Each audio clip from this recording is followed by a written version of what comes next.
Assalamualaikum warahmatullahi wabarakatuh. Bismillahirrahmanirrahim. Alhamdulillahi rabbil alamin. Nahmaduhu wa nasta'inuhu wa nastaghfiruh. Wa na'udzu billahi min shururi anfusina wa min sayyiati a'malina. Man yahdihillahu fala mudilla lahu wa man yudlil fala hadiya lahu. وأشهد أن لا إله إلا الله وحده لا شريك له وأشهد أن محمدا عبده ورسوله لا نبي بعده صلى الله عليه وعلى آله وأصحابه وسلم تسليما كثيرا إلى يوم الدين. أما بعد. Hadirin hadirat yang dirahmati Allah Subhanahu wa taala, alhamdulillah kita bersyukur kehadirat Allah Subhanahu wa taala di mana sampai dengan sore hari ini kita diberi kesehatan, diberi kesempatan dan kekuatan oleh Allah Subhanahu wa taala sehingga kita bisa melanjutkan kajian kitab Ad-Da' wa Dawa yang disusun oleh Ibnu Qayyim al-Jauziyah rahimahullah. Kita masih membicarakan tentang bagaimana seseorang itu mengharapkan rahmat daripada Allah Subhanahu wa taala sementara dia meninggalkan beramal dengan amalan yang saleh. Sudah barang tentu sikap seperti itu tidak mungkin seseorang itu mendapatkan rahmat daripada Allah Subhanahu wa taala, akan tetapi dia bermaksiat kepada Allah, akan tetapi dia terus melakukan kedurhakaan kepada Allah Subhanahu wa taala. Itu satu hal yang mustahil untuk mendapatkan kasih sayang serta rahmat daripada Allah Subhanahu wa taala. Mengapa? Karena Allah Subhanahu wa taala telah menyatakan di dalam Al-Qur'an bahwa inna rahmatallahi qaribun minal muhsinin. Sesungguhnya rahmat Allah Subhanahu wa taala itu sangat dekat kepada orang-orang yang berbuat baik. Oleh karena itu hendaknya kita memperbanyak untuk melakukan kebaikan-kebaikan, bukan sebaliknya memperbanyak melakukan kejelekan-kejelekan. Karena hamba Allah Subhanahu wa taala yang dirahmati oleh Allah Subhanahu wa taala adalah mereka orang yang selalu tunduk, patuh akan apa yang telah disyariatkan oleh Allah Subhanahu wa taala dalam Al-Qur'an, dan begitu juga apa yang disebutkan oleh Rasulullah SAW di dalam hadisnya. Dan itu merupakan pegangan kita di dalam kita melanjutkan perjalanan hidup, beribadah, beragama. Sumbernya tidak ada lain kecuali Al-Qur'an dan As-Sunnah dengan pemahaman salaful ummah. Karena itu telah disebutkan oleh Rasulullah SAW dalam hadisnya bahwa taraktu fikum amrain lan tadillu ma in tamassaktum bihima kitaballah wa sunnati. Kata Rasulullah SAW, aku tinggalkan kepada kalian dua hal, dua perkara yang apabila kalian berpegang teguh dengan dua perkara itu, kata Rasulullah SAW, kalian tidak akan tersesat selama-lamanya. Bahkan di dalam hadis yang lain disebutkan dengan kata abada. Selama-lamanya kalian tidak akan tersesat selama berpegang teguh dengan Al-Quran dan As-Sunnah. Dan itu merupakan warisan yang disampaikan oleh Rasulullah SAW. Di saat kita senantiasa berpegang teguh dengan Al-Quran dan As-Sunnah, berarti kita senantiasa berada di atas hidayah. Berarti kita berada di atas petunjuk dari Allah Subhanahu wa taala. Yang hidayah itu selalu kita minta pada Allah pada setiap kita sholat, baik sholat wajib ataupun sholat sunnah, yang disebutkan di dalam surat Al-Fatihah. Di sana kita membaca ihdinas siratal mustaqim. Ya Allah, berilah aku petunjuk ke jalan yang lurus. Petunjuk jalan yang lurus itu tidak ada lain kecuali Al-Quran dan As-Sunnah. Sebab Allah Subhanahu wa taala menyatakan hadza sirati mustaqiman. Ini petunjukku, ini jalanku yang lurus, kata Allah Subhanahu wa taala. Ini yang dimaksudkan di situ adalah Al-Quran dan As-Sunnah. Kemudian Allah Subhanahu wa taala mengatakan fattabi'uhu, ikutilah dia petunjuk itu, Al-Qur'an dan As-Sunnah itu, fattabi'uhu. Kemudian setelah itu Allah melarang wala tattabi'us subul, jangan kalian mengikuti jalan-jalan yang lain. Kalian jalan yang lurus itu hanya satu, jangan mengikuti jalan-jalan yang lain. Wala tattabi'us subul, akibatnya apa kalau kita mengikuti jalan-jalan yang lain itu? Maka niscaya kamu akan berpecah belah. Fatafarraqa bikum an sabilih, maka kalian akan tercerai-berai dari jalan Allah Subhanahu wa taala. Disebabkan karena apa? Karena mengikuti jalan-jalan lain selain daripada petunjuk yang telah ditunjukkan oleh Allah Subhanahu wa taala. Pasti bercerai-berai. Sementara kita diperintahkan oleh Allah Subhanahu wa taala untuk berpegang teguh dengan tali Allah. Allah menyatakan dalam Al-Qur'an wa'tasimu bihablillahi jami'an. Berpegang teguhlah kalian semua dengan tali Allah. Apa tali Allah itu? Hablullah yang kita diperintahkan untuk berpegang teguh dengannya tidak ada lain kecuali Al-Qur'an dan As-Sunnah. Wala tafarraqu, kata Allah Subhanahu wa taala, jangan kamu berpecah belah. Allah setelah memerintahkan kita berpegang teguh dengan tali Allah, kemudian dilanjutkan janganlah kamu berpecah belah. Maksudnya apa? Maksudnya di saat seseorang itu menyimpang daripada Al-Quran, menyimpang daripada As-Sunnah, pasti akan terjadi perpecahan. Itu yang dimaksudkan dari ayat itu. Di saat kita sudah tidak berpegang teguh dengan Al-Quran, tidak berpegang teguh dengan As-Sunnah, yang terjadi apa? Perpecahan. Yang itu kita dilarang oleh Allah Subhanahu wa taala. Nah, Rasulullah SAW juga menyatakan di dalam hadisnya, fa innahu may ya'ish minkum fasayara ikhtilafan katsira fa 'alaikum bisunnati wa sunnatil khulafa'ir rasyidin al-mahdiyyin 'addu 'alaiha bin nawajid. Kata Rasulullah SAW di dalam hadis yang diriwayatkan oleh Abu Dawud, siapa yang hidup setelah aku nanti, may ya'ish minkum, siapa yang hidup panjang, berumur panjang setelah aku meninggal, kata Rasulullah SAW, itu disampaikan di hadapan para sahabat, maka kalian akan melihat perselisihan yang banyak. Fasayara ikhtilafan katsira. Nah, ini perkara yang pasti terjadi, perselisihan yang banyak itu, karena Rasulullah SAW telah menyatakan dalam hadisnya, fasayara ikhtilafan katsiran. Tapi Rasulullah SAW tidak membiarkan kita kemudian bimbang, ragu dalam kondisi yang banyak perselisihan. Rasulullah memberikan solusi setelah itu. Apa solusinya yang disampaikan oleh Rasulullah SAW? Di saat kita melihat adanya perselisihan yang banyak, Rasulullah memberikan solusinya dengan fa'alaikum bisunnati. Berpegang teguhlah kalian dengan sunnahku, kata Rasulullah SAW. Wa sunnatil khulafa'ir rasyidin al-mahdiyyin min ba'di. Dan sunnah dari kalangan para sahabat khulafa'ir rasyidin setelahku, kata Rasulullah SAW. Addu 'alaiha bin nawajid. Kemudian Rasulullah SAW memberikan penekanan pada hadis berikutnya, dan gigitlah sunnah itu dengan gigi geram. Maksudnya jangan kita lepaskan sunnah itu. Kita betul-betul berpegang teguh dengan sunnah yang telah diajarkan oleh Rasulullah Sallallahu Alaihi Wasallam. Setelah itu Rasulullah SAW melarang, memberikan larangan, wa iyyakum wa muhdatsatil umur. Jauhilah kalian semua dari perkara-perkara yang diada-adakan. Setelah kita diperintahkan untuk berpegang teguh dengan sunnahnya Rasul dan sunnahnya dari kalangan para sahabat, setelah itu Rasulullah SAW menjelaskan tentang wa iyyakum wa muhdatsatil umur. Jauhilah kalian semua daripada perkara-perkara yang diada-adakan, perkara-perkara yang baru, yang tidak pernah dilakukan oleh Rasulullah dengan para sahabat. Nah, karena perkara-perkara yang baru itu termasuk bid'ah, kata Rasulullah SAW. Dan setiap bid'ah sesat. Nah, setiap bid'ah sesat.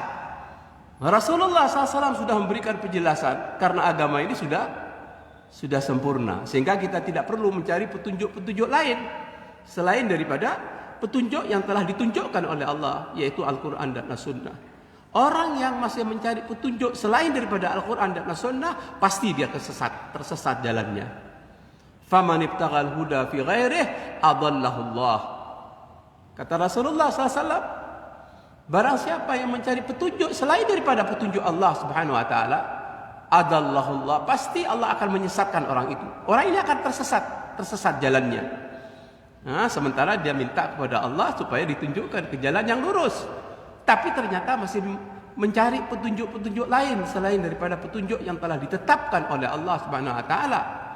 Di saat kita mencari petunjuk lain selain petunjuk yang telah ditetapkan oleh Allah dan Rasul-Nya dalam Al-Quran, dalam As-Sunnah, pasti orang ini akan tersesat.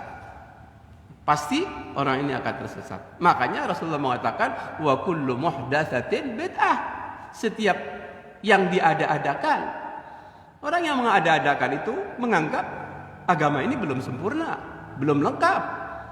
Padahal tidak ada satupun dari perkara-perkara yang kaitannya dengan urusan din kecuali Rasul SAW telah menyampaikannya.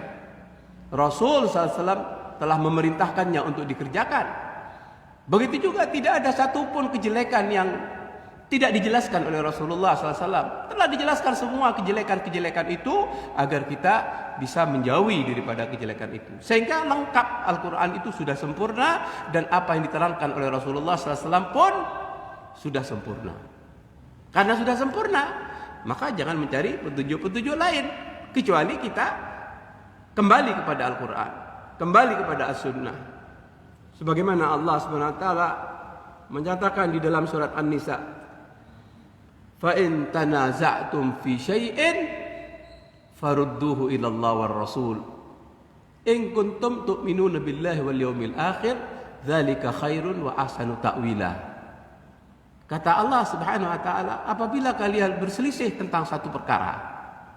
Nah, di sini Allah Subhanahu wa taala memberikan penjelasan.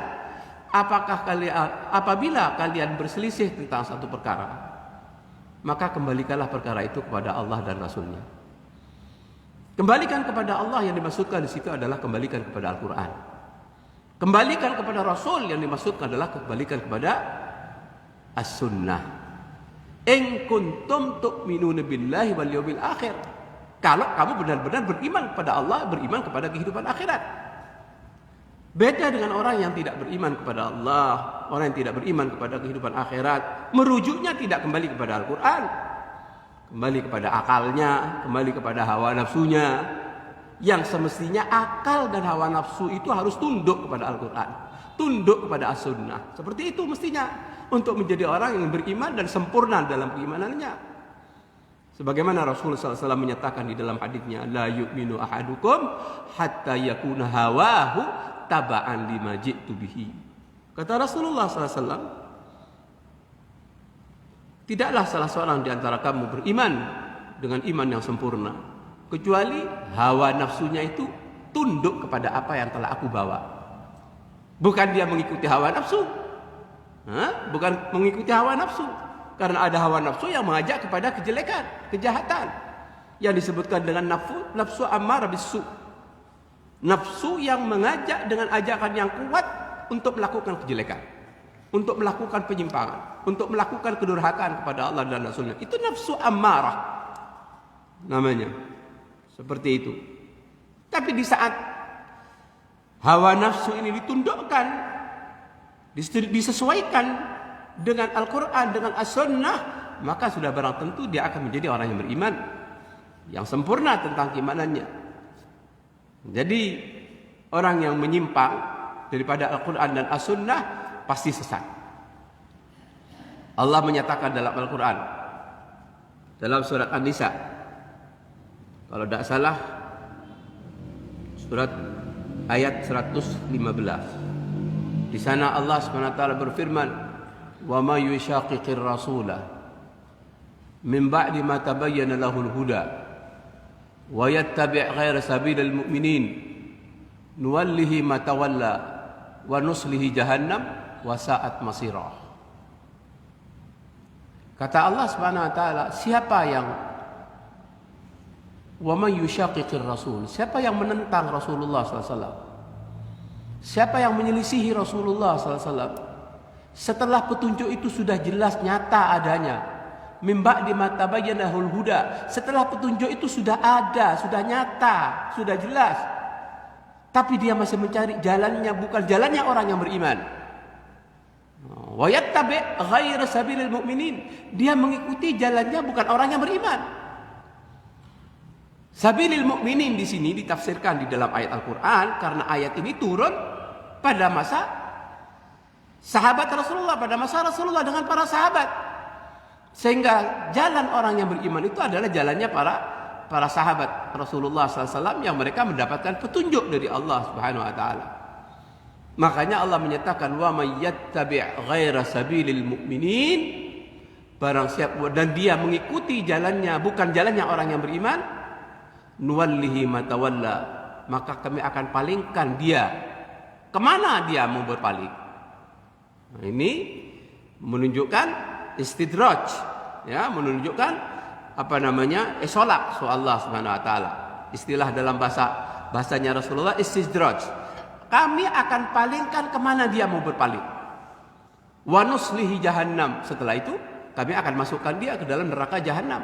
Wasa'at masira, sedangkan neraka jahannam itu adalah merupakan tempat kembali yang paling jelek. Na'udzubillah min dzalik. Oleh karena itu tentunya kita harus merujuk dari semua apa yang kita lakukan dalam hidup ini, dalam melanjutkan perjalanan hidup beragama, beribadah. Karena dalam semua kegiatan kita tidak lepas daripada urusan din, tidak lepas daripada agama. Ya, semua sudah dijelaskan oleh Allah dalam Al-Quran, semua sudah dijelaskan oleh Rasulullah dalam hadis. Tidak ada yang tertinggal. Makanya kita tinggal menjalankan sesuai dengan apa yang telah ada, apa yang telah diperintahkan. Begitu ada perintah kita laksanakan, tidak ada perintah kita tinggalkan. Orang yang seperti itu dia sudah menjadi orang yang bertakwa kepada Allah Subhanahu Wa Taala, melaksanakan perintah, meninggalkan larangan. Makanya ada definisi takwa itu adalah orang yang melaksanakan perintah-perintah Allah dan Rasulnya dan meninggalkan apa yang dilarang oleh Allah dan Rasulnya. Dia akan digolongkan oleh Allah ke dalam golongan orang yang bertakwa kepada Allah Subhanahu Wa Taala. Dan itulah kaidah usul fikih seorang ahli fikih yang menyatakan bahwa asal hukum daripada ad-din itu asal hukumnya haram kecuali ada perintah. Ini kaidah yang perlu kita jadikan sebagai pegangan agar kita tidak menjadi orang yang ikut-ikutan di dalam menjalankan syariat agama ini. Tapi kita punya keyakinan, punya petunjuk, punya dalil. Kalau ini memang diperintah. Di saat ada perintah laksanakan. Di saat tidak ada perintah ditinggalkan. Walaupun banyak orang melakukannya, tapi tidak ada perintah. Tidak usah kita menjadi orang yang ikut-ikutan. Karena kebanyakan orang itu bukan dalil. Kebanyakan orang melakukan sesuatu yang kaitannya dengan urusan din itu bukan dalil kebenaran. Dalil kebenaran harus merujuk pada apa ada perintahnya dalam Al-Quran, apa ada tuntunannya yang dijelaskan oleh Rasulullah sallallahu alaihi wasallam dalam hadisnya. Itu mestinya yang harus kita tanyakan. Di saat tidak ada, tinggalkan. Walaupun banyak orang melakukan hal seperti itu. Walaupun akibatnya dengan sikap seperti ini kita menjadi orang yang asing di tengah orang-orang banyak. Nah, akibatnya seperti itu. Kita ini akan menjadi orang yang dianggap aneh oleh kebanyakan orang yang tidak punya dalil, sementara mereka bersemangat melakukan kegiatan yang itu tidak ada tuntunannya. Akan tetapi diberi kabar gembira oleh Rasulullah SAW. Di dalam hadisnya fatuba lil ghuraba, sungguh berbahagia bagi orang yang dianggap asing itu. Ya. Yang sebelumnya Rasulullah SAW menjelaskan bahwa agama itu datang pada awalnya dalam keadaan asing. Nah, dan keasingan itu juga nanti akan muncul kata Rasulullah SAW. Nah, keasingan itu akan muncul lagi. Kemudian Rasulullah mengatakan, tapi berbahagialah orang-orang yang dianggap asing itu. Fatuba lil ghuraba. Nah, Para sahabat bertanya kepada Rasulullah SAW, ya Rasulullah, karena apa? Para sahabat bertanya, karena di situ ada hiburan yang disampaikan Rasul SAW. Tuba lil ghuraba, berbahagialah. Mereka ingin mendapatkan kebahagiaan. Para sahabat ingin sekali untuk mendapatkan kebahagiaan, bersemangat sekali untuk mendapatkan kebahagiaan, sehingga bertanya kepada Rasulullah, ya Rasulullah, siapa orang-orang yang asing itu? Siapa orang yang dianggap asing itu? Rasulullah SAW menjawab, orang yang dianggap asing itu adalah orang yang selalu menghidup-hidupkan sunnah, sementara sunnah itu sudah banyak dimatikan oleh orang banyak. Itu yang dianggap asing. Alladzi yasluhu idza fazala an-nas. Orang yang tetap berpegang teguh dengan melakukan kebaikan yang ada tuntunannya, walaupun banyak orang tidak melakukannya. Di saat ada orang melakukan amalan-amalan ataupun kegiatan yang banyak melakukannya, tapi kita tetap tidak melakukannya disebabkan karena tidak ada tuntunannya, itulah orang yang akhirnya dianggap sebagai orang yang asing. Makanya Allah SWT memberikan peringatan kepada kita, wa in tuti' aktsara man fil ardi yudilluka an sabilillah iyattabi'una illa dhann wa inhum illa yakhrusun. Itu disebutkan dalam surat Az-Zukhruf insyaallah kalau tidak keliru. Wa in tuti' aktsara man fil ardi, kalau kamu mengikuti kepada kebanyakan orang di permukaan bumi ini, nah itu. Di situ ada kebanyakan orang, jangan diikuti kebanyakan orang, bukan dalil, karena Allah Subhanahu wa taala telah menyatakan wa in tuti' aktsara man fil ardi, apabila kamu mengikuti kepada kebanyakan orang di permukaan bumi ini, niscaya mereka akan menyesatkan kamu dari jalan Allah Subhanahu wa taala. Yudilluka an sabilillah ayyattabi'una illa dhann. Mereka itu mengikuti karena persangkaan saja. Dasarnya dasar dugaan, dasar persangkaan, bukan dasar dalil yang jelas. Dasar dugaan. Sementara mereka menganggap itu adalah perkara yang baik, itu perkara yang benar. Kalau itu memang baik, itu memang benar, pasti ada riwayatnya, ada dalilnya, ada contohnya. Makanya Rasulullah SAW mengatakan, man amila amalan laisa alaihi amruna fahuwa raddun. Barang siapa yang mengamalkan suatu amalan yang itu kaitannya dengan urusan agama, yang tidak ada amalan itu perintah daripada Rasulullah SAW, maka amalan itu tertolak. Fahuwa raddun. Insyaallah semua kita sudah hafal dengan hadis itu. Man amila amalan laisa alaihi amruna fahuwa raddun. Barang siapa yang mengamalkan amalan agama yang tidak ada atas amalan itu perintah kami, kata Rasulullah SAW, fahuwa raddun, maka amalan itu tertolak. Nah, kita sudah barang tentu ingin bagaimana agar supaya amalan kita diterima oleh Allah Subhanahu wa taala. Makanya bukan hanya sekedar memperbanyak amalan sementara kita tidak tahu apakah itu diperintahkan. Apakah itu memang ada contohnya, ada dalilnya? Tidak ada, sudah usah kita kerjakan. Jadi sebetulnya untuk menjalankan agama ini satu perkara yang mudah sebenarnya. Kalau kita mempersulit diri dengan melakukan perkara-perkara yang tidak ada, maka kita akan dikalahkan dengan agama itu. Akan dikalahkan dengan agama. Akhirnya dia akan berhenti dan akan capek. Nah, tapi disebabkan karena dia menganggap apa yang dia lakukan itu kebaikan, ini yang bahaya. Mereka menganggap amalan-amalan yang mereka lakukan itu sebagai kebaikan. Karena ukurannya apa? Ukuran akal, ukuran hawa nafsu, bukan ukuran dasar dalil, bukan. Makanya orang-orang yang seperti itu yang lebih disukai oleh iblis. Iblis itu lebih cinta kepada orang yang ahli bid'ah daripada ahli maksiat. Iya, lebih senang iblis itu. Iblis itu lebih senang, ini kata-katanya ulama salaf yang disebutkan siapa yang Sufyan Ats-Tsauri rahimahullah, beliau mengatakan al bid'atu ahabbu ila iblis minal maksiyah. Perkara yang diada-adakan itu lebih disukai oleh iblis daripada perbuatan maksiat. Kenapa? Iblis itu lebih suka kepada kebid'ahan, perbuatan bid'ah orang-orang yang bid'ah itu?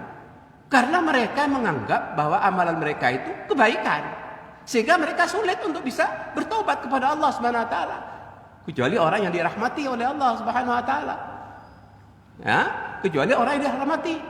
Jadi iblis lebih cinta kepada orang yang ahli bid'ah, karena mereka menganggap amalan mereka itu amalan yang baik, ukuran akal mereka, ukuran hawa nafsu mereka. Itu yang paling dicintai oleh iblis daripada perbuatan maksiat. Kenapa ada perbuatan maksiat yang lebih dicintai oleh iblis itu? Karena orang yang berbuat maksiat tahu kalau itu perbuatan maksiat. Itu tahu kalau itu perbuatan maksiat, sehingga tidak berani untuk terang-terangan berbuat maksiat itu, ngirem-ngirem. Takut ketahuan orang, karena itu sudah diketahui perbuatan maksiat. Tapi kalau perkara bid'ah, digelar. Di panggung, ada panggungnya, digelar, dijaga keamanan dan sejenisnya, tidak takut, sehingga mereka, karena itu mereka menganggap itu kebaikan, bahkan dijaga, jangan sampai ada yang usil. Dijaga seperti itu, makanya itu lebih dicintai, sehingga dikatakan bahwa orang ahli bid'ah itu sulit untuk bisa bertobat kepada Allah. Dikatakan orang ahli bid'ah itu sulit untuk bisa bertobat kepada Allah. Mengapa? Karena mereka menganggap awalannya itu kebaikan. Tapi orang yang ahli maksiat, mereka mengakui kalau itu perbuatan maksiat, sehingga lebih mudah untuk bertobat kepada Allah Subhanahu wa taala. Seperti itu. Innallaha la yaqbalu taubata sahibi bid'atin hatta yada'a bid'atahu. Tapi tidak menutup kemungkinan, dan ternyata memang banyak orang yang sudah kembali kepada ajaran yang benar dengan hidayah dari Allah Subhanahu wa taala. Karena dia mau mencari hidayah. Ya, orang-orang yang mencari hidayah akan diberi oleh Allah Subhanahu wa taala. Sehingga alhamdulillah banyak orang-orang yang sebelumnya bergelimang dengan perbuatan-perbuatan bid'ah, perbuatan-perbuatan yang tidak ada tuntunannya, bahkan mereka bersemangat dengan amalan itu, kemudian berubah menjadi orang yang mendapatkan petunjuk karena berusaha untuk mencari. Seperti itu. Hadis yang disebutkan saya tadi, innallaha la yaqbalu taubata sahibi bid'atin hatta yada'a bid'atahu. Sesungguhnya Allah Subhanahu wa taala tidak akan menerima taubatnya orang yang melakukan bid'ah kecuali dia meninggalkan perbuatan bid'ahnya. Artinya bisa ada kemungkinan seseorang itu akan kembali ke jalan yang benar kalau dia berusaha untuk mencari kebenaran. Artinya dia buka dadanya untuk siap menerima hidayah. Kadang-kadang orang tidak membuka diri. Kadang-kadang orang itu menutup diri untuk mendapatkan hidayah. Bagaimana orang itu akan dapat hidayah? Kadang-kadang takut untuk datang ke pengajian-pengajian, apalagi sudah mendapatkan cap-cap yang macam-macam. Oh, itu pengajiannya Wahabi. Oh, itu pengajiannya kelompok ini, kelompok itu. Padahal pengajian-pengajian ini terbuka, kita bebas, siapa saja yang datang, bebas dibuka tanya jawab, kan begitu? Tidak sembunyi-sembunyi, tidak terbuka. Nah, sunnah itu terbuka. Pengajian-pengajian sunnah itu semuanya terbuka. Siapapun bisa hadir, siapapun bisa tanya. Seperti itu. Karena apa? Karena yang dikaji kitabnya ahli sunnah, yang di dalamnya pasti ada dalil yang dicantumkan. Al-Quran, ada as-sunnah, ada pendapat dari kalangan para ulama. Seperti itu. Kitab-kitabnya dari kalangan ahli sunnah wal jamaah. Akan tetapi sebagian orang tidak mendasari dari kitab-kitab seperti itu, sehingga ya terjadilah perpecahan, perselisihan. Justru orang yang menjalankan ahli sunnah ini yang kadang-kadang dianggap ini yang membuat perpecahan umat. Pengajian ini membuat perpecahan umat. Na'udzubillah min dzalik. Padahal kita berdalil kepada Al-Quran, kita kembali kepada As-Sunnah yang itu diperintahkan oleh Allah Subhanahu wa taala. Wa'tasimu bihablillahi jami'an wa la tafarraqu. Berpegang teguhlah kalian semua dengan tali Allah dan jangan berpecah belah. Bagaimana caranya agar supaya kita bisa bersatu? Kembali kepada Al-Quran, kembali kepada As-Sunnah dengan pemahaman salaful ummah, pemahaman salafus saleh, pemahaman dari kalangan para sahabat. Karena mereka lah orang-orang yang lebih mengetahui daripada generasi yang berikutnya. Seperti itu.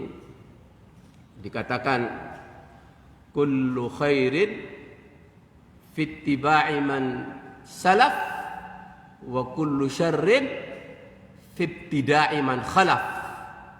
Ini kalimat yang biasa diucapkan oleh ulama salaf.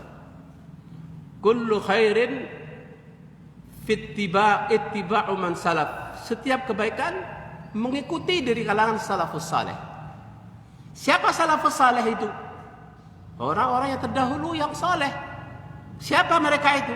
Ya para sahabat yang dikatakan oleh Rasulullah SAW sebagai generasi terbaik. Rasulullah SAW mengatakan khairun nasi qarni. Sebaik-baik generasi itu adalah generasiku, kata Rasulullah SAW. Dengan para sahabat tentunya. Rasulullah dengan para sahabat. Itu generasi terbaik. Yang patut dan wajib kita jadikan sebagai sandaran.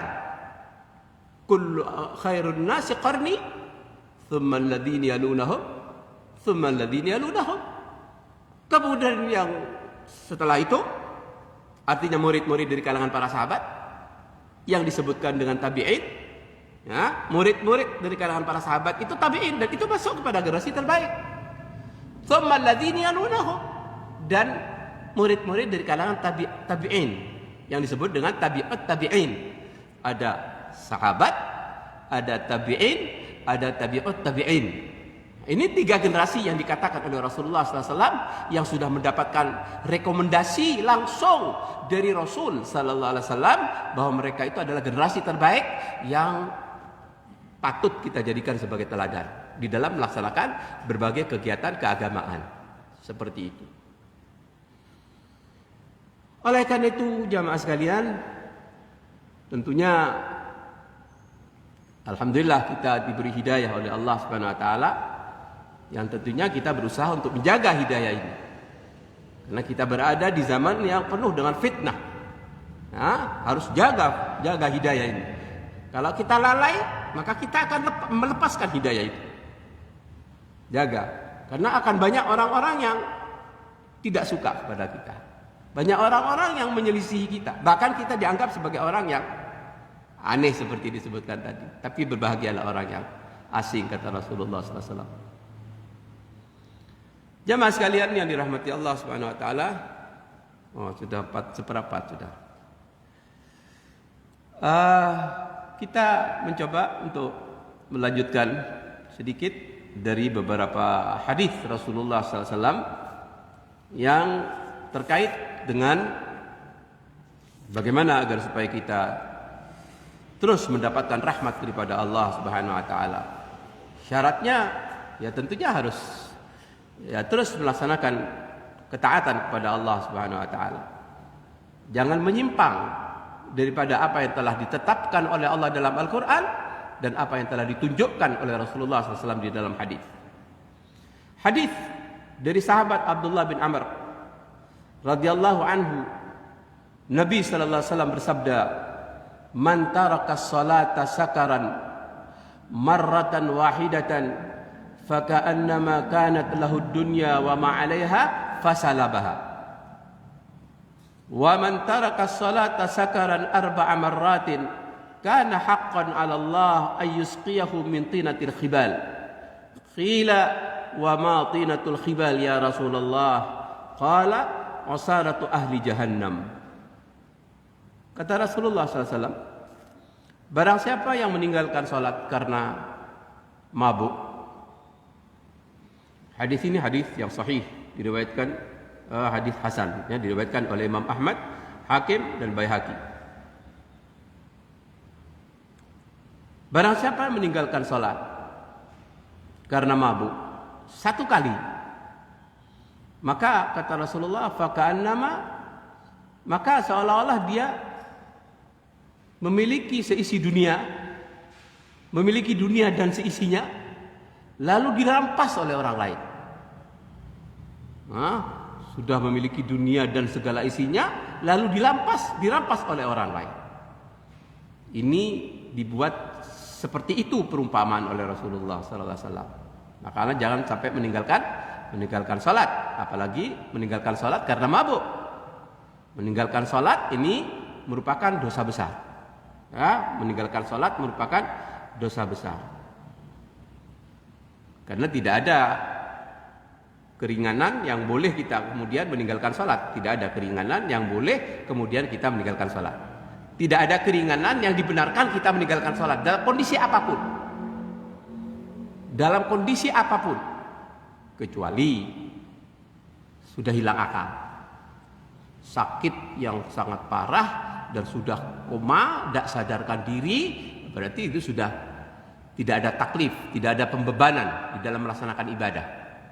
Tapi kalau masih ada akalnya, walaupun dalam keadaan sakit yang sangat parah, tapi masih ada akal, wajib untuk tetap melaksanakan salat.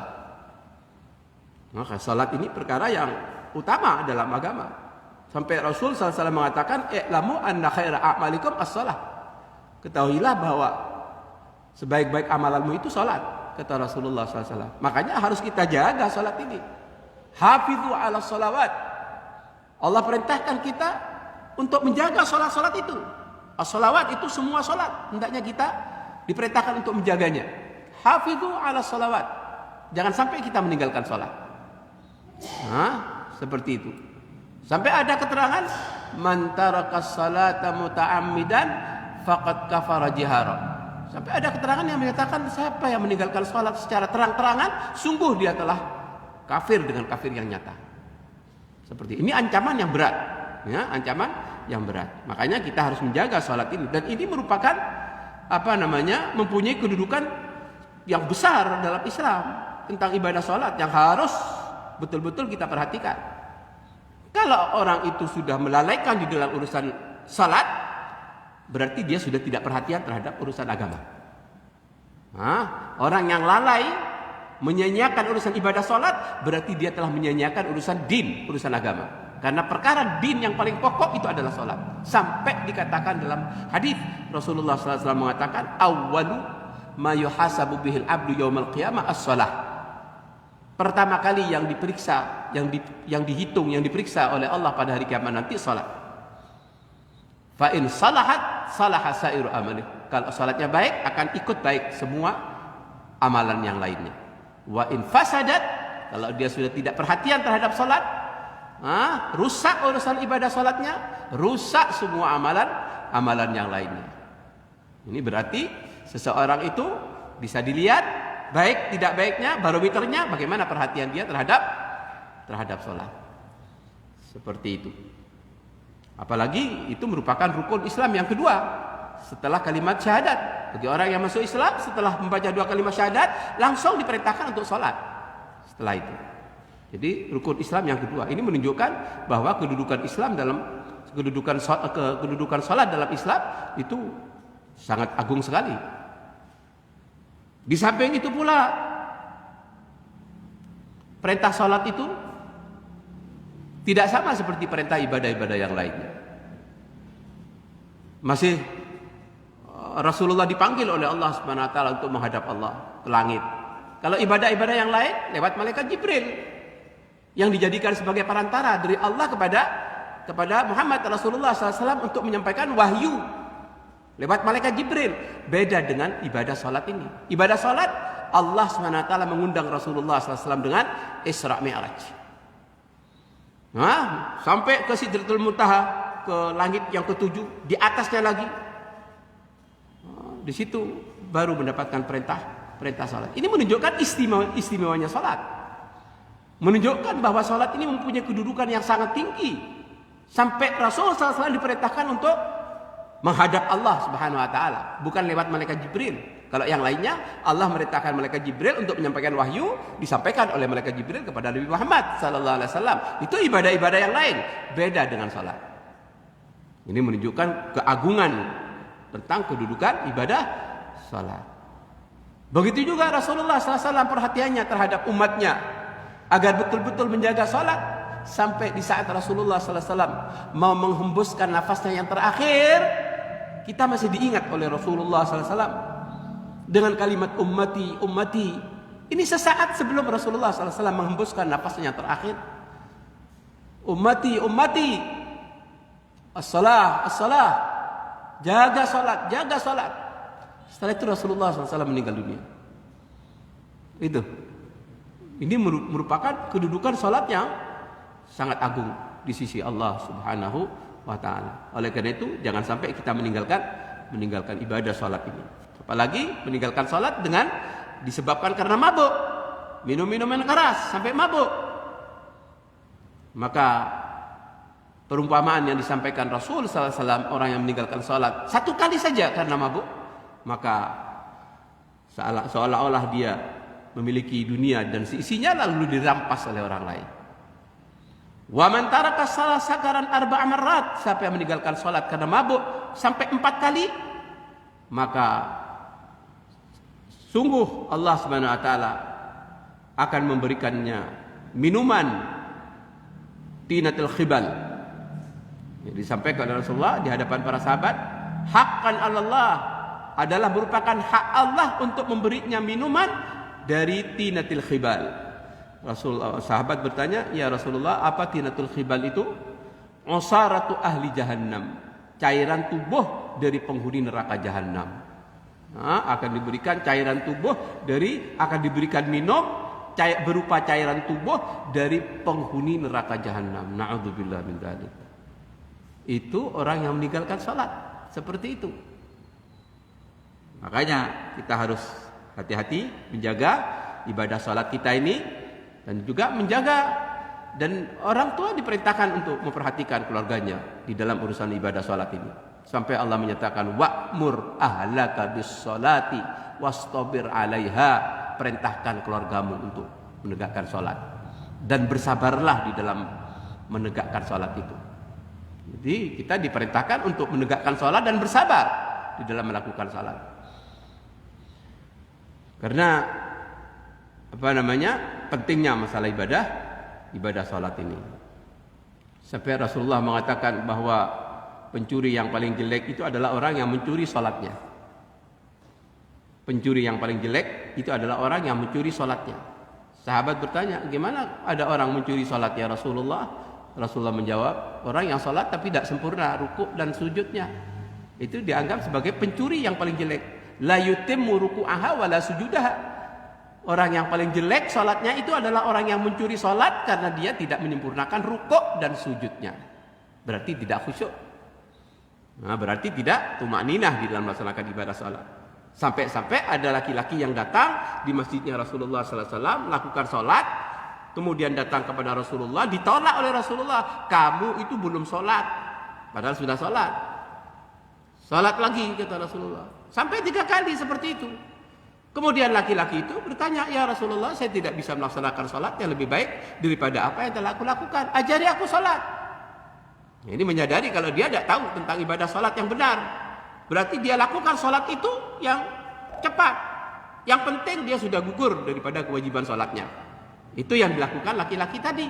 Sehingga oleh Rasulullah diperintahkan untuk mengulangi. Irji' fasalli fa innaka lam tusalli. Ulangi salatmu, kamu belum salat padahal sudah salat. Seperti itu. Sampai seperti itu Rasulullah sallallahu alaihi wasallam negur kepada laki-laki yang salatnya tidak tumakninah. Nah, kita tentunya berusaha untuk menegakkan salat dengan cara yang baik, dengan memenuhi syarat-syaratnya, memenuhi rukun-rukunnya, dan tentunya dengan sunnah-sunnahnya. Kemudian meminum khamr ini jelas merupakan perbuatan dosa besar.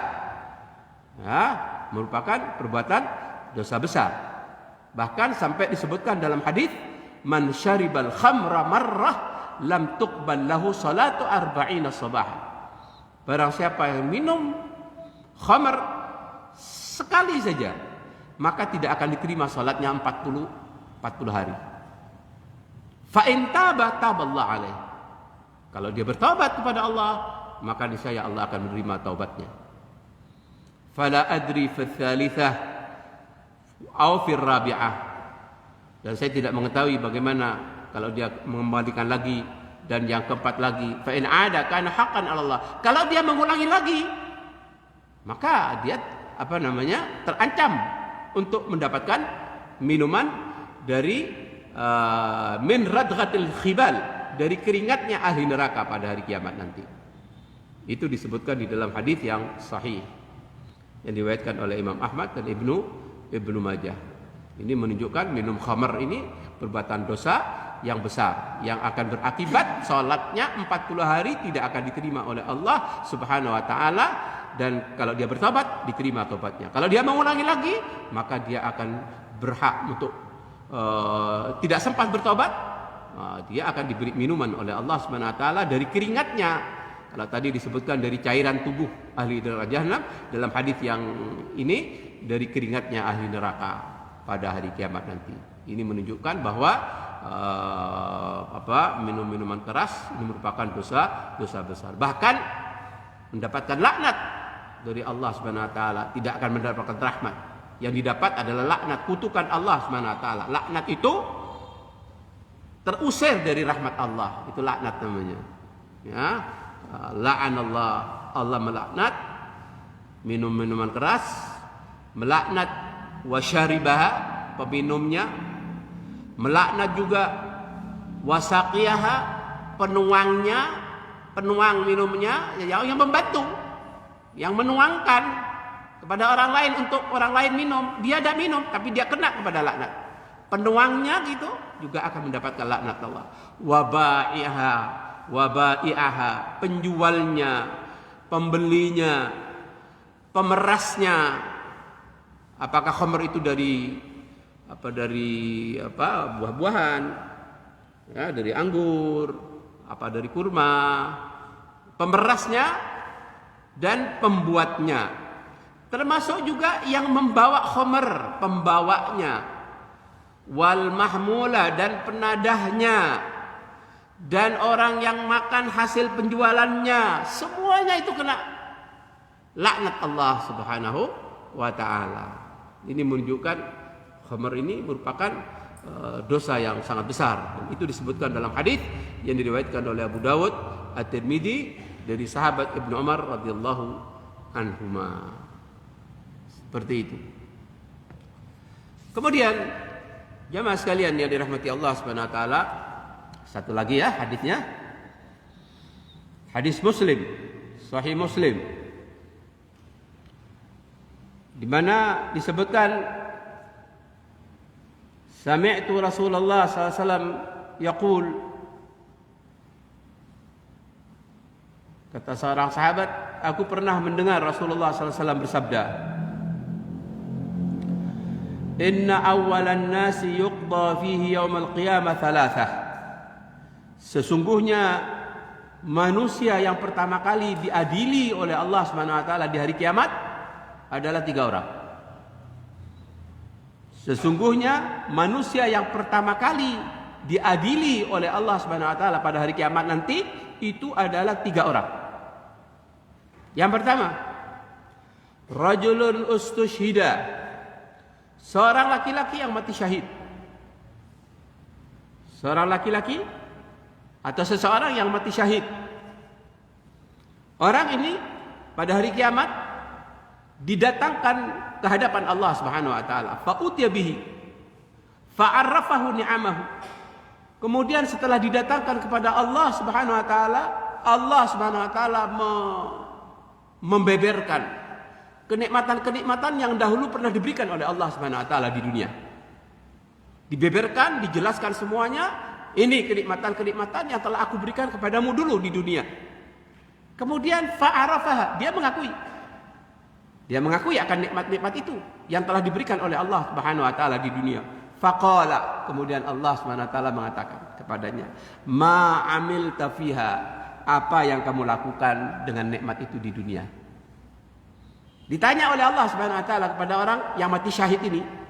Ditanya, dengan nikmat-nikmat yang telah aku berikan dahulu kepadamu, kamu lakukan untuk apa di dunia itu? Qala, dia menjawab, qataltu fika hatta qutiltu.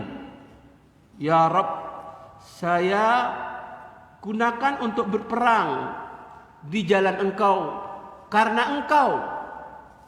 Karena Engkau berarti karena mencari ridha Allah Subhanahu wa taala. Sehingga aku mati syahid. Sehingga aku mati dalam perang itu, wahai Rabb. Apa kata Allah Subhanahu wa taala? Allah mengatakan satu kata yang disebutkan oleh Allah, kadzabta. Dusta kamu. Nah, ini Allah Maha mengetahui tentang keadaan hati manusia. Kan? Hati ini dikuasai oleh Allah Subhanahu wa taala. Kalau malaikat hanya menulis saja sesuai dengan apa yang ada secara zahir, diserahkan kepada Allah Subhanahu wa taala. Tapi tentang hati yang mengetahui Allah Subhanahu wa taala. Langsung Allah mengatakan kadzabta, dusta kamu. Walakin qatalta liyuqal huwa jari'un. Akan tetapi kamu dahulu berperang supaya kamu dikatakan sebagai orang pemberani. Faqad qila, dan sebutan itu telah kamu terima. Sebutan itu telah diucapkan oleh orang-orang terhadap dirimu. Orang-orang telah mengatakan kamu ini sebagai pahlawan, sebagai pemberani. Ini dibeberkan oleh Allah tentang keadaan hatinya di hadapan Allah. Setelah itu, thumma umira bihi, kemudian diperintahkan oleh Allah Subhanahu wa taala, fasuhiba ala wajhihi nar, fasuhiba ala wajhihi, agar diseret di atas wajahnya, hatta ulqiya finnar, kemudian orang ini dilemparkan ke dalam neraka, diseret dengan wajahnya langsung dilemparkan ke dalam neraka. Ini orang mati syahid, berperang melawan orang-orang kafir sampai mati. Tapi niatnya bukan untuk Allah Subhanahu wa taala. Niatnya supaya dikatakan dia sebagai pemberani, pahlawan. Allah Maha tahu tentang keadaan hati manusia. Makanya Allah langsung mengatakan dusta kamu, kadzabta. Ini bahayanya hati. Makanya hati ini harus kita jaga. Jangan sampai ada hati ini niatan-niatan yang bukan untuk Allah Subhanahu wa taala. Pasang niat dari semua ketaatan yang kita lakukan dalam rangka untuk mencari keridaan Allah Subhanahu wa taala. Ini berperang ini perkara yang puncak agama. Nah, berperang melawan orang kafir itu puncak agama. Tapi ternyata bukan karena Allah, dikatakan oleh Allah dengan satu kata, hancur amalannya sudah semua. Dusta kamu, kata Allah Subhanahu wa taala. Ini yang pertama. Orang yang kedua, yang itu akan diadili oleh Allah Subhanahu wa taala pertama kali di hari kiamat. Yang kita juga harus berhati-hati.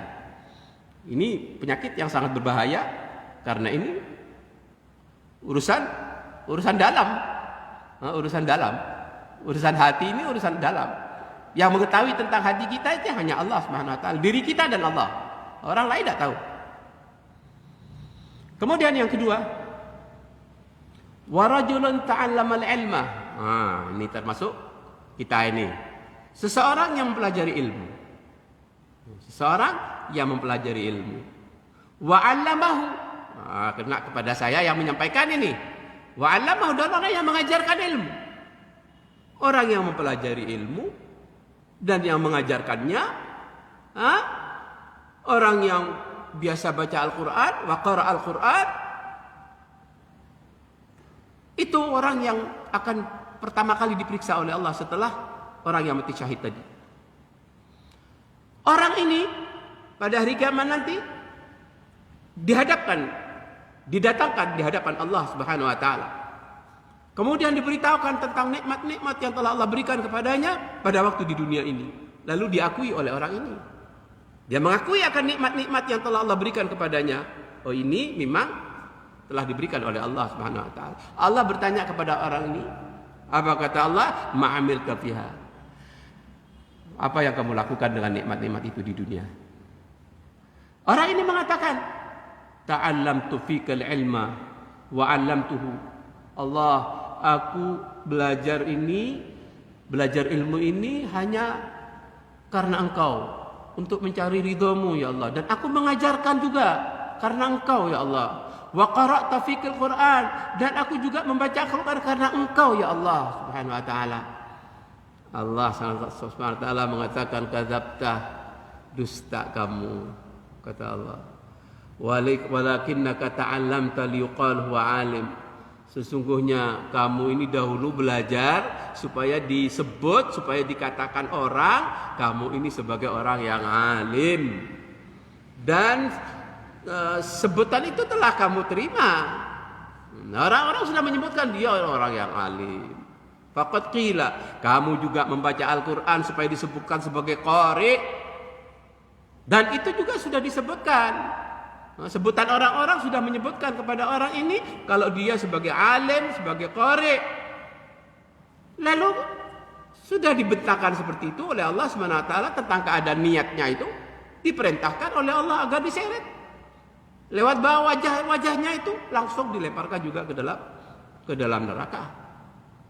Orang yang mati syahid karena tidak ikhlas, bukan karena Allah, dilemparkan ke dalam neraka.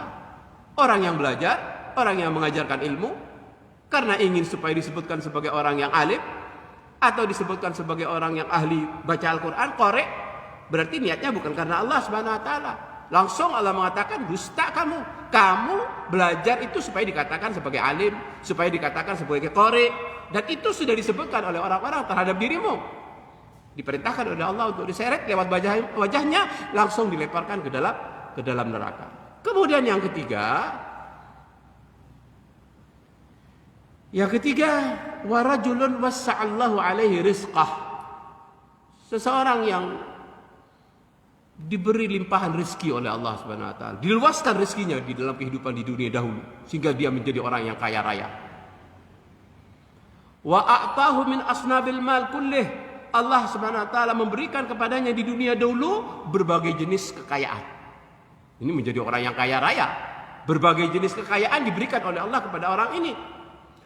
Fa'utiya bihi fa'arrafahu ni'amahu. Kemudian orang ini juga didatangkan di hadapan Allah Subhanahu wa taala, lalu dibeberkan semua jenis kenikmatan yang diberikan oleh Allah di dunia, dibeberkan ke hadapannya. Dia mengakui akan nikmat-nikmat itu yang telah dia terima dahulu di dunia. Allah bertanya, "Ma'amilta fiha?" Apa kamu lakukan dengan nikmat-nikmat yang telah aku berikan kepadamu? Dia menjawab, "Ya Allah, ma taraktu min sabilin tuhibbu an yunfaqa fiha illa anfaqtu fiha laka." Ya Allah, aku tidak meninggalkan satu jalan pun yang engkau suka untuk diinfakkan kecuali aku infakkan di jalanmu, ya Allah. Kata Allah Subhanahu wa taala, "Kadzabta." Dusta kamu. Walakinnaka fa'alta. Kamu itu dahulu berinfak, bersedekah, mengeluarkan zakat, memberikan bantuan kepada fakir miskin, kepada masjid dan yang lain sebagainya, liyuqal huwa jawad, supaya kamu itu disebut sebagai orang yang dermawan. Dan itu pun orang-orang sudah menyebutkan kamu ini sebagai orang yang dermawan karena memang itu tujuan kamu, kata Allah Subhanahu wa taala.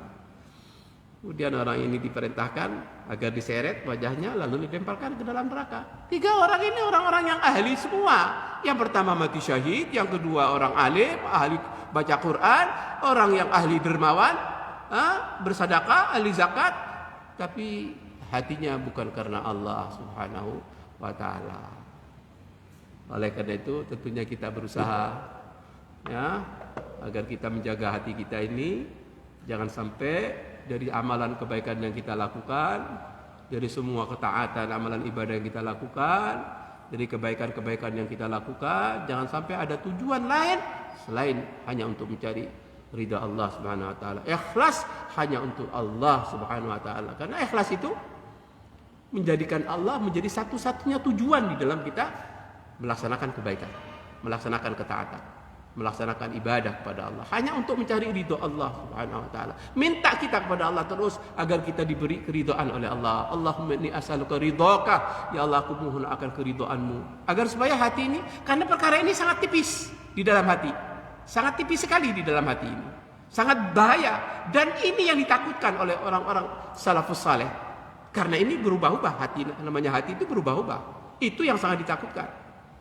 Makanya kita berusaha dan kita berdoa kepada Allah Subhanahu wa taala, mudah-mudahan kita senantiasa mendapatkan keridhaan Allah dari semua amalan-amalan kebaikan dan ketaatan dan amal ibadah yang kita kita lakukan. Jangan lupa untuk kita jadikan sebagai doa rutin kita agar terhindar daripada hal seperti itu, seperti doa Rasulullah SAW, Allahumma inni a'udzubika min an usyrika bika syai'an a'lamhu wala wa astaghfiru lima la a'lamu. Ya Allah, aku berlindung kepadamu agar terhindar daripada kesyirikan yang aku ketahui, dan aku mohon ampun terhadap sesuatu yang aku tidak ketahui. Kesyirikan masuk di dalamnya adalah riya. Allahumma inni a'udzubika min an usyrika bika syai'an a'lamu wa astaghfiruka lima la a'lamu. Aku berlindung kepadamu ya Allah dari kesyirikan yang aku ketahui, dan aku mohon ampun kepadamu ya Allah dari perbuatan riya yang tidak aku ketahui. Agar hati kita menjadi hati yang senantiasa yang menjadikan satu-satunya tujuan di dalam melakukan berbagai amalan kebaikan dan ketaatan hanya untuk Allah Subhanahu wa ta'ala. Mungkin sampai ini yang bisa disampaikan. Mudah-mudahan apa yang disampaikan ini kaitannya dengan urusan rahmat Allah Subhanahu wa ta'ala. Tetap semua hadis-hadis yang menjelaskan semuanya itu bagaimana agar supaya kita mendapatkan rahmat. Berarti syarat untuk mendapatkan rahmat Allah Subhanahu wa ta'ala dari semua amalan ketaatan itu harus ikhlas hanya untuk mencari ridhaan Allah Subhanahu wa ta'ala. Kita berdoa kepada Allah supaya kita diberi keikhlasan, mendapatkan ridho Allah Subhanahu wa ta'ala. Jangan sampai kalau ada bisikan masuk di dalam hati kita, kita cepat tolak itu. Tolak. Kalau ada semacam ingin dilihat oleh orang lain, ingin didengar oleh orang lain. Karena riya itu asal kata dari ra'a yura'i, memperlihatkan. Ya, memperlihatkan. Riya itu asalnya dari kata ra'a yura'i riya'an. Artinya memperlihatkan. Memperlihatkan apa yang diperlihatkan? Yang diperlihatkan itu amalan kebaikan, amalan ibadah, amalan ketaatan. Itu yang diperlihatkan. Dengan tujuan apa? Ingin mendapatkan kedudukan, ingin mendapatkan pujian dan sanjungan daripada orang lain. Ini riya. Ada lagi selain daripada riya, sum'ah namanya. Sum'ah ini bukan ingin dilihat, tapi ingin didengar oleh orang lain, sehingga dia dengan mudah menceritakan tentang kebaikan dirinya kepada orang lain supaya dia mendapatkan pujian juga dari orang lain, supaya didengar berarti dia sampaikan, dia ceritakan kebaikan itu kepada orang lain. Makanya ini jaga lidah ini, ya, jaga lidah ini. Lidah ini bisa menghancurkan amalan-amalan yang besar, amalan-amalan yang banyak. Walaupun banyak, tapi niatnya bukan karena Allah, karena dia ingin didengarkan oleh orang lain. Gampang di-share dari perbuatan-perbuatan baik yang dia lakukan supaya diketahui kalau dia ahli beribadah. Datang ke Mekah, tawaf, di foto, share gitu. Kalau dia sedang menunaikan umrah dan lain sebagainya, ini berbahaya seperti ini. Supaya diketahui. Apalagi sampai ditulis ini umrah yang kesekian kalinya. Na'udzubillah min dzalik. Supaya orang tahu. Aduh, ini bahayanya di situ. Bahaya di situ, ini tipis sekali dalam hati itu. Makanya hati-hati, ya, hati-hati. Karena perkara ini yang Rasulullah sangat khawatirkan menimpa kepada para sahabat. Yang mana kita tahu para sahabat itu generasi terbaik. Para sahabat generasi terbaik, tapi Rasulullah mengatakan sesungguhnya yang paling aku khawatirkan menimpa kalian itu adalah syirik kecil. Itu kalian itu para sahabat. Para sahabat itu adalah generasi yang terbaik. Apalagi kita sudah jauh dari sahabat, jauh dari tabi'in. Apa kita tidak ditakutkan oleh Rasulullah? Itu paling ditakutkan. Para sahabat saja dikhawatirkan oleh Rasulullah, apalagi kepada kita. Makanya jaga hati kita ini. Ya, kita jaga sama-sama, kita jaga. Utamanya saya yang biasa menyampaikan, termasuk juga semua yang hadir. Ya dari ikhwan, ya akhwat.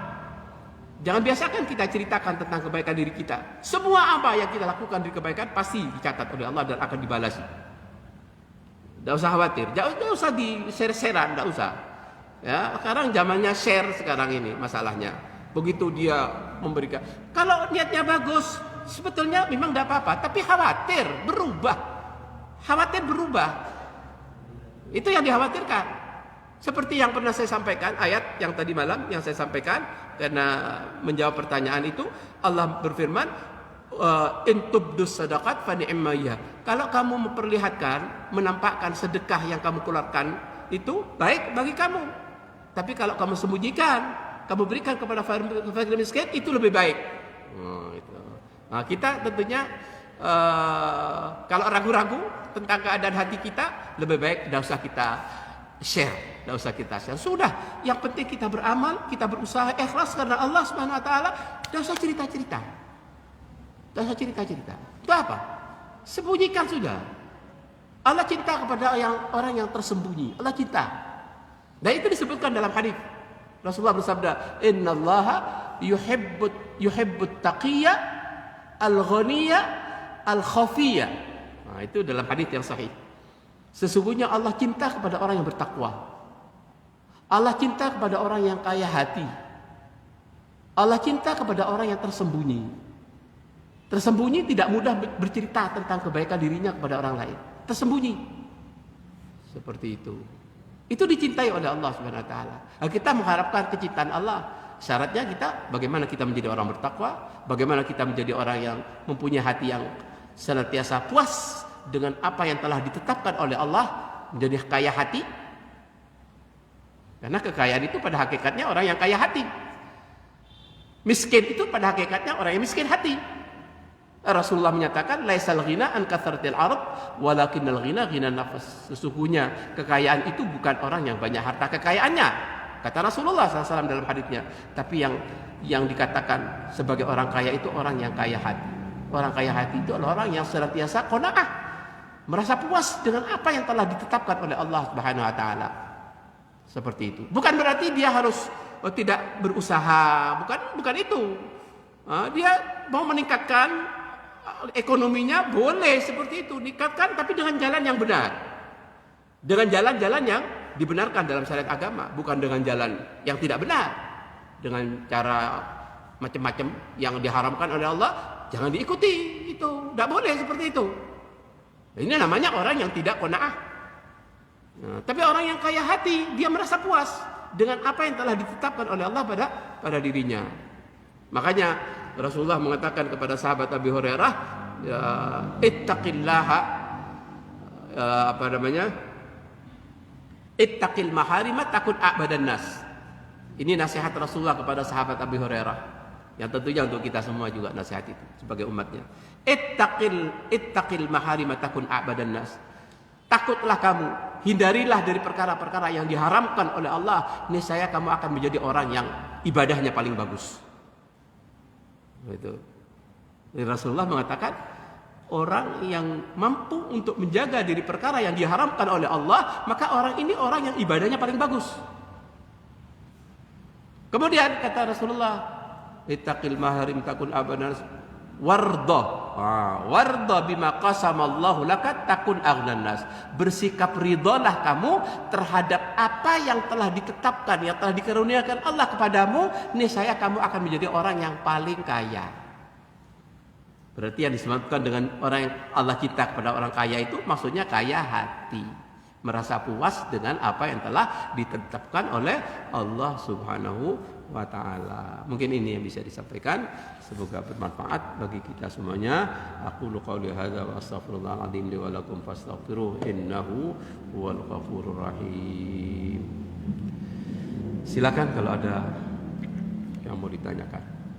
Bisa dijawab, saya jawab. Kalau tidak bisa, wallahu a'lam bishawab. Kita dulu.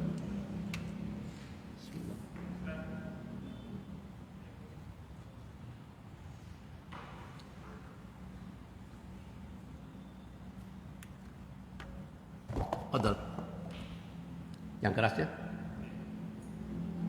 Tadi disebutkan bahwa seorang yang meninggalkan sholat karena ibarat dia memiliki Orang yang apa? Mabuk ya. ibarat dia memiliki dunia lalu dirampas. Bagaimana dengan kenyataan sekarang ini Ustaz? Orang yang masih waras, sehat, tanpa wudu meninggalkan sholat.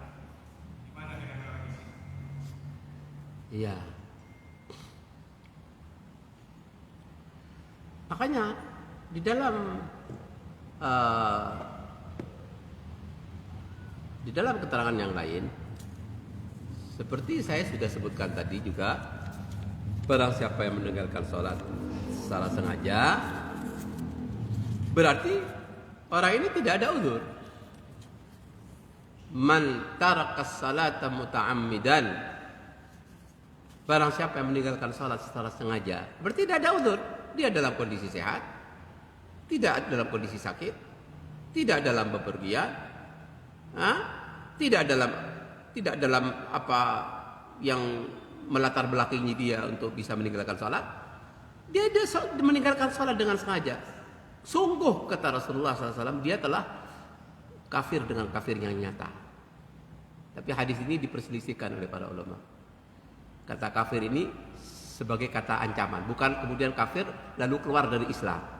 Ada sebagian yang mengatakan begitu, ada sebagian ulama yang lain kafir dia.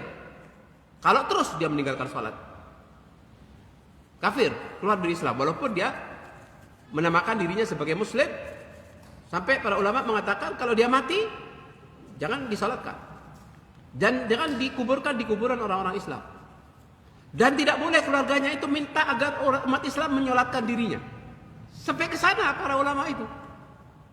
Kalau ada orang yang meninggalkan sholat untuk seterusnya sampai matinya, maka para ulama mengatakan dia sudah keluar dari Islam dan tidak boleh dikuburkan di kuburan kaum muslimin.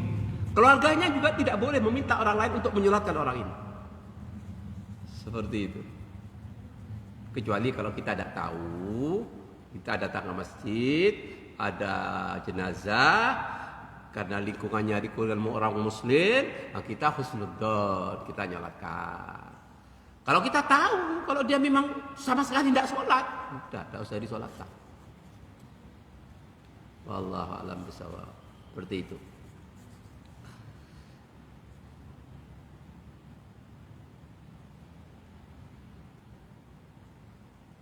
Assalamualaikum Waalaikumsalam warahmatullahi wabarakatuh. Posisi ana sedang sendirian di kamar dan tidak memakai jilbab.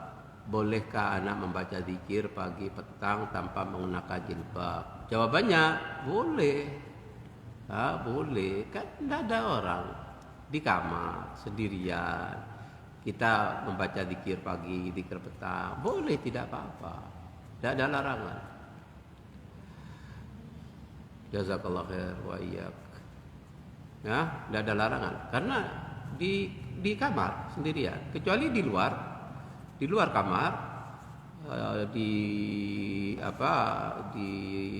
ruang tengah kamar gitu, di tengah rumah, di situ dikhawatirkan ada laki-laki yang bukan mahram, maka wajib dipakai jilbabnya. Ya, seperti itu. Apalagi di sini sendirian di kamar, tidak pakai jilbab, boleh, tidak dilarang. Baca zikir pagi, zikir petang. Wallahu a'lam bishawab. Kemudian ada lagi ini.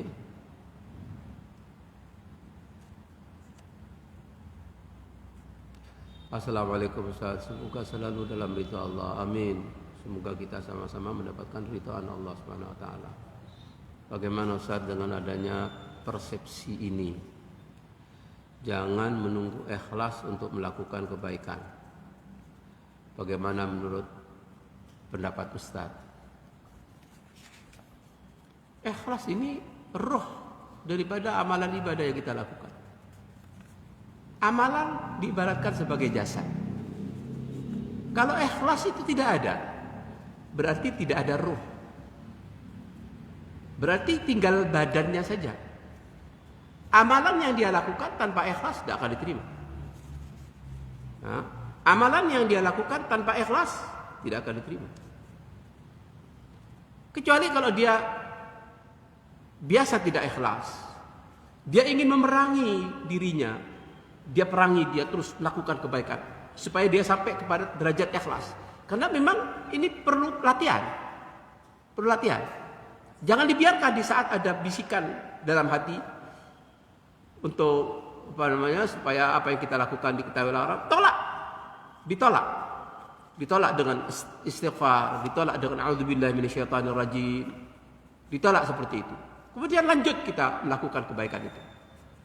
Jangan meninggalkan kebaikan karena riya. Tidak boleh.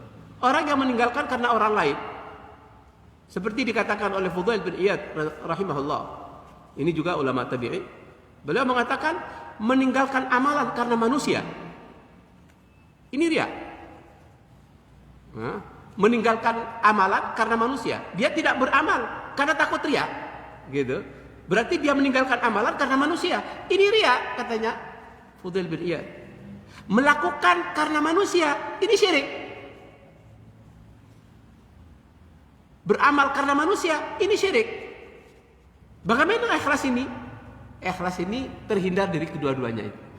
Bukan kemudian kita meninggalkan beramal, bukan kita beramal karena manusia. Nah, seperti itu ikhlas. Yang ikhlas kata Fudail bin Iyad, kalau kamu ini sudah menghindari dua hal itu. Menghindari apa? Jangan meninggalkan amal, terus beramal. Dan jangan beramal karena manusia. Kalau kamu diselamatkan oleh Allah dari keduanya, maka itulah ikhlas. Itulah ikhlas. Jadi bukan kemudian contohnya kalau laki-laki tidak mau datang ke masjid, lalu ditanya kenapa? Takut teriak. Nah, ini kan berarti karena manusia kan seperti ini. Ini hakikatnya ya ini riya, katanya Fudail bin Iyad. Takut ke masjid, takut teriak. Tidak datang ke masjid, takut dilihat orang, takut teriak. Ini riya sudah. Meninggalkan amal karena manusia. Sebaliknya beramal karena manusia, ini terjatuh kepada syirik. Jadi gimana ikhlas ini? Terhindar daripada kedua hal ini. Terhindar dari dua perkara ini. Baru itu sampai kepada derajat ikhlas.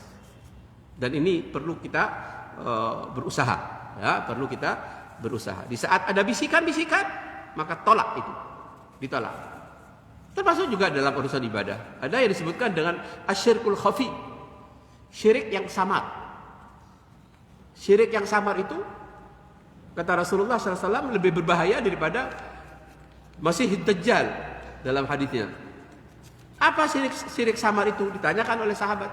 Syirik samar itu adalah seseorang yang sholat berdiri kemudian memperindah sholatnya karena ada orang lain yang melihat dirinya. Nah, itu namanya asyirkul khafi, syirik yang tersembunyi. Orang lain tidak tahu. Orang lain tidak tahu, tapi kita yang tahu. Allah Subhanahu wa taala. Ya, dia melaksanakan sholat, kemudian karena ada orang lain yang melihatnya, sholatnya diperbagus. Sholatnya diperbagus. Kalau dia baca dengan bacaan yang indah, sholatnya bacaannya diperindah supaya didengar oleh orang lain dan dia mendapatkan isapan jempol. Ini sudah merusak amal. Ya, jadi kalau di saat kita sholat, kemudian awalnya kita ikhlas, lalu rakaat yang kedua ada muncul riya, tolak dalam hati kita. Jangan dibiarkan itu. Kalau dibiarkan, dia akan membatalkan sholat. Sholatnya tidak diterima. Kalau dibiarkan terus sampai terakhir, sholatnya tidak diterima. Walaupun rakaat yang pertama diterima karena ikhlas, tapi rakaat kedua, ketiga, keempat riya sudah. Nah, ini sampai terakhir berarti tidak diterima sholatnya, ibadahnya. Makanya di saat ada bisikan dalam hati kita, karena itu pekerjaan setan semua. Ini pekerjaan setan. Yang setan memang berusaha terus agar supaya apa yang kita lakukan ini batal. Setan itu ingin cari teman di neraka, sehingga hatinya manusia itu digoda terus dengan segala macam cara. Perbanyak kita istighfar, perbanyak kita ta'awud kepada Allah daripada godaan setan. A'udzubillahi minasyaitonirrajim. Makanya di saat kita ada gangguan dalam hati, walaupun kita dalam keadaan sholat, kita langsung ucapkan a'udzubillahi minasyaitonirrajim. Waktu sholat, baik waktu berdiri, baik waktu duduk, ada bisikan. Bisikan yang samar sekali, yang kita tahu ada bisikan itu. Kita bertawud, minta perlindungan kepada Allah dari godaan setan itu. Dengan kalimat a'udzubillahi minasyaitonirrajim. Seperti itu. Wallahu a'lam bishawab. Ya. Jadi kita ikhlas ini perkara yang sangat berat. Perkara yang sangat berat. Dan itu diakui oleh ulama salafus saleh. Tidak ada yang lebih berat, yang paling berat kata para ulama melebihi daripada urusan niat hati. Karena hati itu dikatakan sebagai al-qalbu karena selalu berubah-ubah, selalu berbolak-balik. Makanya kita niatkan dari semua apa yang kita lakukan hanya untuk mencari ridha Allah. Seperti yang disebutkan dalam Al-Qur'an, qul inna salati wa nusuki wa mahyaya wa mamati lillahi rabbil alamin. Katakan hai Muhammad, sesungguhnya salatku, ibadahku, hidup dan matiku hanya untuk mencari ridha Allah Subhanahu wa taala. Masukkan kalimat itu dalam hati kita agar kita senantiasa dalam melakukan semua kebaikan hanya untuk mencari keridhaan Allah Subhanahu wa taala. Inna salati wa nusuki wa mahyaya wa mamati lillahi rabbil alamin, hanya untuk Allah Subhanahu wa taala. Makanya makna ikhlas itu menjadikan satu-satunya tujuan dalam melakukan berbagai ketaatan hanya untuk Allah Subhanahu wa taala. Mungkin ini ya bisa disampaikan. Mudah-mudahan bermanfaat bagi kita semuanya dan mudah-mudahan Allah Subhanahu wa taala memberikan hati kita keikhlasan dan mendapatkan ridho daripada Allah Subhanahu wa taala di semua apa yang kita lakukan. Amin amin ya rabbal alamin. Ini saja kita tutup dengan kafaratul majlis. Subhanakallahumma wa bihamdika asyhadu an la ilaha illa anta astaghfiruka wa atubu ilaik. Assalamualaikum warahmatullahi wabarakatuh.